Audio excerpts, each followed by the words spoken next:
My name is Sandeep and today I will be discussing LeetCode problem 1887. In this problem, basically we are given an array and we have to make all the array elements equal using a particular kind of operation. What is that operation? You are given, so for every time you take the largest element and the second largest element in the array and you replace the largest element with the second largest. For example, in this array we have 5, 1, 3. What is the largest value here is 5, second largest is 3. So you replace this 5 with 3, that is, so the array becomes 3, 1, 3. So that is the one operation. So that's how an operation looks like.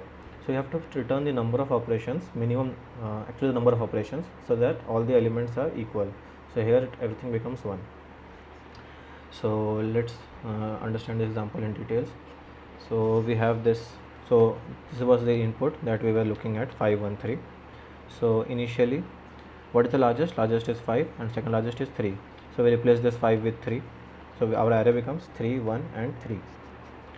Next, we have the largest as 3, which is this, and second largest is 1. So we replace a 3 with 1. Now which 3 to replace? There are 2 here. Notice that the choice of the order doesn't matter. Irrespective of what we choose, we will end up with the same answer. Reason being, I will explain. See, let's say for now we replace the one with the lower index.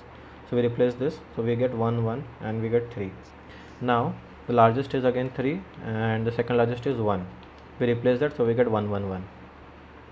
So the total number of operations that we had, that we required actually were 3, 1, 2, 3. Suppose we wouldn't have replaced this 3, we would have replaced this one. So what would have got? We would have got 3, 1, 1. And again the largest is 3, second largest is 1. So we simply again replace this 3 with 1. So we get 1, 1, 1. So the observation here is, let's say we have an element x here and let's say we have some y's here. So no matter, and assuming that x is less than y. So always remember that there will be an operation where this y will be the largest and this x will be the second largest, because x is less than y. So no matter which y you pick, this one or this one, you will always have to pick all these 4 values. These all 4 values will be replaced and will be replaced by x. So the choice of which y to pick doesn't matter. They will be anyways picked up because they are larger and this is the second largest currently in the array. So that's one observation, the order doesn't matter. Next, so how do we compute the answer? So we know that, so let's say a particular value, so let's compute it for this. Okay, let's change the color. So let's say this is the array that we have. So 1, so initially we start with 1, then again we have a 1, we again have a 1. Now we have element 2 which is greater than 1. So suppose this array is also sorted. I have already sorted the array, so it's an increasing sequence. So all the elements next to a particular element are either equal or greater than that. So since 2 is greater than 1, so we know that all the values ahead of this from here till end will always be greater than this particular one. So all these values will be replaced by 1 at some point or the other. So there are how many values? So we add to our answer 5 values. So there are 5 operations that we definitely need to perform. Next we continue again. So we have a 2, we have a 2. Next we again see a 3.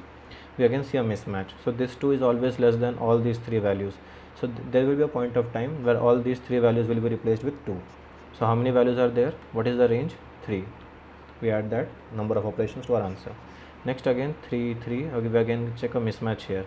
So we know that there will be a point when this will be the largest, this will be the second largest, and this entire range here only 1 will be replaced by 3. So what is the value added to the answer? That is 1. So we have 9 operations here that are needed. So that's the logic of the problem. Now let's quickly see the code. So we sort initially the entire array. Initially the beginning of the first element is the previous element that I have taken, and I iterate through the next elements. So every time see that the previous element doesn't match the current element, there is a mismatch basically. That means the previous value was smaller than the current value. So and which means that we can add the entire range to the answer, and I added to the entire range and I changed the current element. So current becomes this particular value that I currently have, and finally I return the answer.